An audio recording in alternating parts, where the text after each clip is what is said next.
For any positive integer n, let f of n is equal to 4n plus under root 4n square minus 1 upon under root 2n plus 1 plus 2n minus 1. एक function हमें n की terms में given है और n एक positive integer है, ये हमें दे रखा है। तो हमें पूछा गया है कि f of 1 plus f of 2 plus f of 3 till f of 14 की जो वैल्यू आएगी वो कितनी आएगी। हमें इस फंक्शन की f of 1 पर जो वैल्यू आएगी, f of 2 पर जो वैल्यू आएगी, f of 3 पर वैल्यू आएगी, सब f of 13 तक की जो वैल्यूज आएगी उन सब वैल्यूज का हमें सम कैलकुलेट करना है। ठीक है, तो इस प्रॉब्लम को हमें सॉल्व करना है। अब एक तरीका तो ये कि आप f of 1 निकालने के लिए आप n की वैल्यू 1 पुट कर दें, जो वैल्यू आए उस वैल्यू को निकाल लें। f of 2 निकालने के लिए n की वैल्यू 2 रख दें, f of n की वैल्यू 2 रखने पर f of 2 मिल जाएगा, उसकी वैल्यू को निकाल लें। f of 3 निकालने के लिए n की वैल्यू 3 पुट कर दें, till same as it is आप f of 40 n की वैल्यू 40 रख दें, f of 40 निकल आएगा। इन सब वैल्यूज को आप निकाल लें बारी बारी से और जो वैल्यूज है उन सबका सम कर दें। और ऑब्वियस सी बात है ये इतना इजी होने वाला नहीं है ना, तो अगर इस क्वेश्चन को हमें सॉल्व करना है तो हमें कहीं दूसरी मेथड का यूज करना पड़ेगा ना। तो ध्यान से देखें, हम ये सोच रहे हैं कि कहीं ना कहीं अगर फंक्शन को सिंप्लीफाई कर पाए और फंक्शन को थोड़ा सिंपली लिख सके, थोड़ा सा सिंपल फॉर्म में लिख सकें तो हमारे लिए काफी बढ़िया रहेगा। ठीक, तो हम फंक्शन को ऑब्जर्व करते हैं और उसको सिंप्लीफाई करने की कोशिश करते हैं ताकि फंक्शन आसान दिखे, आसान दिखने के साथ हमें ये वैल्यूज निकालना आसान हो और इसका सम निकालना आसान हो। ठीक है, तो आप ध्यान से देखें, अगर इस फंक्शन को हम ऑब्जर्व करें तो फंक्शन के न्यूमिनेटर में वैल्यू दे रखी है 4n plus under root 4n square minus 1 और डिनोमिनेटर में दे रखा है under root 2n plus 1 plus under root 2n minus 1। तो कुछ ना कुछ रिलेशन हमें दिख रहा है न्यूमिनेटर और डिनोमिनेटर में। तो ध्यान से देखें आप, सर जो 4n है, इस 4n को हम बोल सकते हैं कि ये 2n प्लस 1 और ये 2n माइनस 1 का सम है। ये जो अंडर रूट के अंदर जो दो वैल्यूज लिखी हुई है इनका सम है ये। ठीक, सेम एज इट इज अगर हम इसकी बात करें, under root 4n square minus 1 की बात करें, तो sir under root 4n square minus 1 अगर हम 4 को लिख दे 2 का स्क्वायर तो ये बनेगा 2n का होल स्क्वायर माइनस 1 का स्क्वायर, यानी a square minus b square का फॉर्मूला। तो ये रखेगा 2n plus 1 into 2n minus 1 break root के अंदर, स्क्वायर रूट के अंदर, यानी 4n स्क्वायर माइनस 1 जो है ये इन दोनों का प्रोडक्ट दिख रहा है हमें। यानी 4n जो है वो 2n प्लस 1 और 2n माइनस 1 का सम है और 4n स्क्वायर माइनस 1 जो है वो इन दोनों वैल्यूज का प्रोडक्ट दिख रहा है हमें। तो न्यूमिनेटर कहीं ना कहीं हमें डिनोमिनेटर की टर्म्स में ही एक्सप्रेस करने की फॉर्म में हमें दिख रहा है ना, तो कहीं ना कहीं वही काम करके देखते हैं ताकि ये थोड़ा सिंपल हो जाए। एक बार ट्राई करके देखते हैं। तो हम बार बार 2n माइनस 1 या 2n प्लस 1 को हम बार बार नहीं लिखेंगे ना, तो इसको इस बड़े टर्म को बार बार लिखने से बचने के लिए इसको कुछ अज्यूम कर लेते हैं। ठीक, तो हम क्या करते हैं, हम इसको अंडर रूट जो 2n प्लस 1 है, अंडर रूट 2n प्लस 1, इस 2n प्लस 1 को हम a बोल देते हैं, a, और जो अंडर रूट 2n माइनस 1 है, अंडर रूट 2n माइनस 1, इस 2n माइनस 1 को हम b बोल देते हैं। ठीक, तो अगर अंडर रूट 2n प्लस 1, अच्छा बोल रखा है n पॉजिटिव है, अगर n पॉजिटिव है तो ये सारी वैल्यूज पॉजिटिव होंगी। तो 2n प्लस 1 अगर पॉजिटिव है तो a भी पॉजिटिव होगा, 2n माइनस 1 भी पॉजिटिव है तो b भी पॉजिटिव होगा। ठीक, तो हम इसको स्क्वायर कर देते हैं तो ये आ जाएगा 2n प्लस 1, 2n प्लस 1 की वैल्यू आ जाएगी a स्क्वायर, इसको भी स्क्वायर कर देते हैं तो ये आ जाएगा 2n माइनस 1, 2n माइनस 1 की वैल्यू आ जाएगी b स्क्वायर। ठीक, अच्छा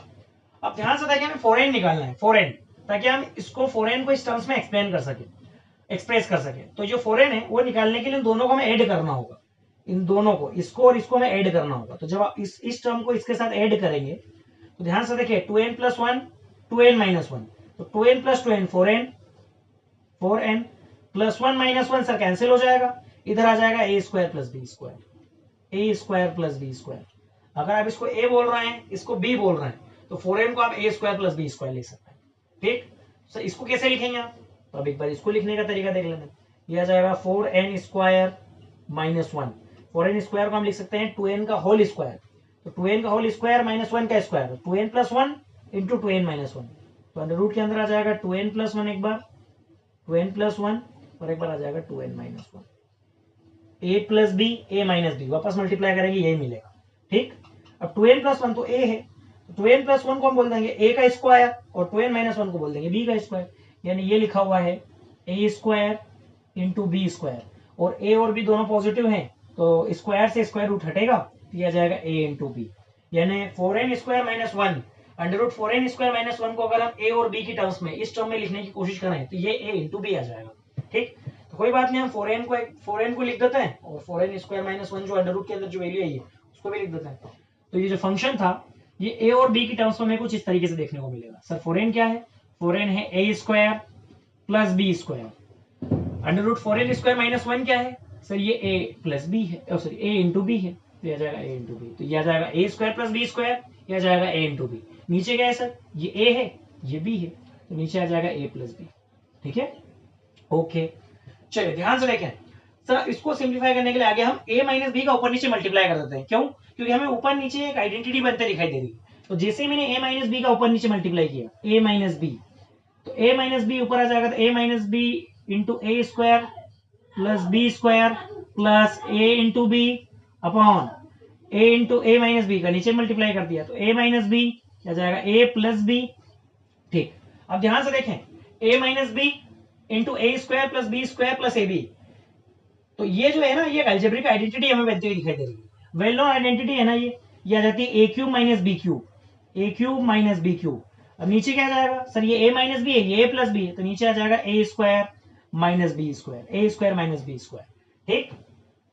यहां तक हम सॉल्व कर चुके। अच्छा, a square minus B square, a square की वैल्यू हमें पता है, b स्क्वायर की वैल्यू हमें पता है, तो हम इसको a स्क्वायर में से b स्क्वायर माइनस करेंगे तो a square minus B square भी आ जाएगा हमारे पास। तो इसमें से इसको माइनस करो आप, तो जब a square minus B square करेंगे तो 2n minus 2n plus 1 minus 2n minus 1, यानी 2n plus 1 minus 2n minus 1, तो सर ये माइनस साइन के साथ प्लस हो जाएगा, इधर आ जाएगा a square minus B square, ये 2n माइनस का 2n प्लस का 2n कैंसिल, तो a square minus B square जो है वो आ जाएगा 2, तो a स्क्वायर और a square minus B square की जो वैल्यू आ गई वो 2 आ गई है। यानी ये एक्सप्रेशन जो है ये इस तरीके से दिखा, a cube minus B cube upon 2, इस तरीके से दिखिए सर। ठीक, अब a और b को वापस हम n के टर्म्स में लिख देते हैं ताकि हमें fn सिंप्लीफाई दिखे। अच्छा, ये fn ही था, इतना है ना, अभी तक fn ही सॉल्व कर रहे थे, तो fn की वैल्यू जैसे ही हम वापस n के टर्म्स में लिखेंगे fn, तो fn कितना आ जाएगा। अच्छा, a की वैल्यू कितनी है, a की वैल्यू है 2n प्लस 1 की पावर 1/2, हम रूट स्क्वायर रूट को पावर 1/2 बोल सकते हैं, तो ये a की वैल्यू है 2n प्लस 1 की पावर 1/2 और b की वैल्यू है 2n माइनस 1 की पावर 1/2, तो क्यूब कर देंगे तो ये आ जाएगा। अच्छा, 1/2 हम बाहर निकाल लेते हैं, तो जो ब्रैकेट के अंदर बचेगा a की वैल्यू, a का क्यूब लिखा हुआ है तो इसको हम लिख देंगे 2n प्लस 1 की पावर 3/2, क्योंकि a की वैल्यू 2n प्लस 1 की पावर 1/2 है और इसका क्यूब है तो 3/2 हो जाएगा, माइनस b की जो वैल्यू है वो आ जाएगी 2n माइनस 1 की पावर 3/2, 2n माइनस 1 की पावर 3/2। ठीक, इस तरीके से हमने फंक्शन को सिंप्लीफाई कर लिया और इसको दो टर्म्स के डिफरेंस की फॉर्म में लिख दिया। अब इससे क्या फायदा हुआ, अब इसे हम सीक्वेंस सीरीज में पढ़ते हैं ना टेलीस्कोपिक सीरीज के बारे में, जहां हम किसी भी एक जनरल टर्म लिख देते हैं सीक्वेंस की और उसको हम दो कंसेक्यूटिव टर्म्स के डिफरेंस की फॉर्म में लिखने की कोशिश करते हैं, तो कहीं ना कहीं हमने इस फंक्शन fn को भी उसी टर्म में लिखने की कोशिश की है। अच्छा, ध्यान से देखें, n की किसी वैल्यू के लिए ये दो कंसेक्यूटिव वैल्यूज हैं, दो कंसेक्यूटिव टर्म्स लिखी हुई है 2n प्लस और 2n माइनस 1। ठीक है, तो कहीं ना कहीं हमें टेलीस्कोपिक सीरीज वाला फंडा समझ में आ रहा है हमें ना, तो हमने fn को जो है सिंप्लीफाई कर लिया। ठीक, तो आई होप का आपको यहां तक तो क्लियर हुआ होगा कि फंक्शन fn को हमने सिंप्लीफाई किया और दो टर्म कंसेक्यूटिव टर्म्स के डिफरेंस की फॉर्म में इसको लिख दिया। ठीक, तो आगे बढ़ते हैं, मैं ना इतना रफ कर देता हूं मैं वापस, है ना, ताकि हम आगे सॉल्व कर सकें इसको, तो इसको सॉल्व आगे इसको रफ कर देता हूं यहां से। तो ध्यान से देखें, fn हमने निकाल लिया है, fn, तो fn कितना आया है, fn सिंप्लीफाई करने पर आया है, fn की वैल्यू जो आई है वो आई है 1/2 इंटू ब्रैकेट के अंदर 2n प्लस 1 की पावर 3/2, 2n प्लस 1 की पावर 3/2 माइनस 2n माइनस 1 की पावर 3/2, 2n माइनस 1 की पावर 3/2। ठीक, अब हमें चाहिए f(1) की वैल्यू, तो इसमें f(1) रख दो, n की वैल्यू 1, तो n की वैल्यू जैसे ही आप पुट करोगे 1, तो f(1) कितना आ जाएगा, f(1) आ जाएगा 1/2 इंटू 1/2 इंटू n की वैल्यू 1 रख दो सर, 2 इंटू 1 2 प्लस 1 3, 3 की पावर 3/2 माइनस 2 इंटू 1 माइनस 1 यानी 1 की पावर 3/2, यानी 1 ही आ जाएगा, सिंपल है तो 1 ही आ जाएगा। ठीक, f(2) कितना आ जाएगा, f(2) आ जाएगा 1/2, बाहर है ही सही, तो 1/2 इंटू सर 2 रखने पर ये कितना आएगा, 2 इंटू 2 4 प्लस 1 5, 5 की पावर 3/2 माइनस 2 रखने पर ये कितना आएगा, 2 इंटू 2 4 माइनस 1 यानी 3 की पावर 3/2, 3 की पावर 3/2। ठीक, f(3) निकाल लेते हैं, n की वैल्यू 3 पुट कर दो, n की वैल्यू 3, तो यह जाएगा 1/2 इंटू 3 पुट करेंगे तो यह जाएगा 7, 7 की पावर 3/2 माइनस ये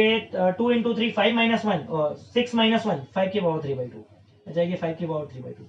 सेम ये वैल्यूज हम f(14) तक रख देंगे ना, लास्ट में n की वैल्यू 40 रख देते हैं 40, तो f(40) is equal to 1/2 into जैसे हम इनकी वैल्यू 40 रखेंगे तो आ जाएगा 2 इंटू 40 80, 80 प्लस 1 81, आ जाएगा 81 की पावर 3/2, 81 की पावर 3/2 माइनस ये आ जाएगा 2 इंटू 40 यानी 80 माइनस 1 79, 79 की पावर 3/2। तो हमने ये सारी वैल्यूज हम वंस की वैल्यू 1 से लेकर 14 तक की वैल्यू रख देंगे ना। हम चाहते हैं f(1) plus f(2) plus f(3) plus f(14) तक का सम, इन सबको ऐड कर देंगे। तो ध्यान से देखें, जैसे ही ऐड करेंगे तो ये वाली वैल्यू जो है इससे कैंसिल हो जाएगी, ये वाली वैल्यू इससे कैंसिल हो जाएगी, इससे ये वाली वैल्यू इसके अगले टर्म से कैंसिल हो जाएगी और ये वाली जस्ट इसके प्रीवियस टर्म से कैंसिल हो जाएगी। तो जैसे ही आप f(1) plus f(2) plus f(3) और f(14) तक का सम निकालेंगे तो केवल दो ही टर्म बची रह जाएंगे। अच्छा 1/2 तो बाहर बचेगा ही बचेगा, इधर 81 टू द पावर 3/2 बचेगा और इधर से -1 बचा रह जाएगा। तो अब ध्यान से देखें f(1) plus f(2) plus f(3) plus f से लेकर यहाँ तक f(14) जो है f(40) तक का जो सम आएगा वो कितना आएगा। ध्यान से देखें कितना बचेगा सर, इधर से बचेगा 1/2, ये जो बचा रहेगा इधर से आ जाएगा 1/2 इंटू इधर से बचेगा 81 to the power 3/2, 81 to the power 3/2 minus इधर सब कैंसिल हो जाएगा, ऊपर से -1 बचा रहेगा -1। ठीक, अब इसको सिंप्लीफाई कर लेते हैं क्योंकि इसका जो सम आएगा वो इसके बराबर ही आएगा। तो इसको तो सिंप्लीफाई करना बड़ा आसान है, क्या जाएगा 1/2 इंटू, अच्छा 81 को मैं लिख देता हूँ 9 का स्क्वायर, क्या जाएगा 9 स्क्वायर, 9 का स्क्वायर 3/2 -1। ठीक, ये 2 से 2 कैंसिल, ये बचेगा 9 का क्यूब और 9 का क्यूब होता है 729। इसको मैं लिख दूंगा 729 -1, 729 -1 728, क्या जाएगा 1/2 इंटू 728, 1/2 इंटू 728। इसको कैंसिल कर दो आप, 728 को आप 2 से कैंसिल कर दो, क्या जाएगा 364, 364 इज अवर आंसर। यानी f(1) plus f(2) plus f(14) तक का जो सम आएगा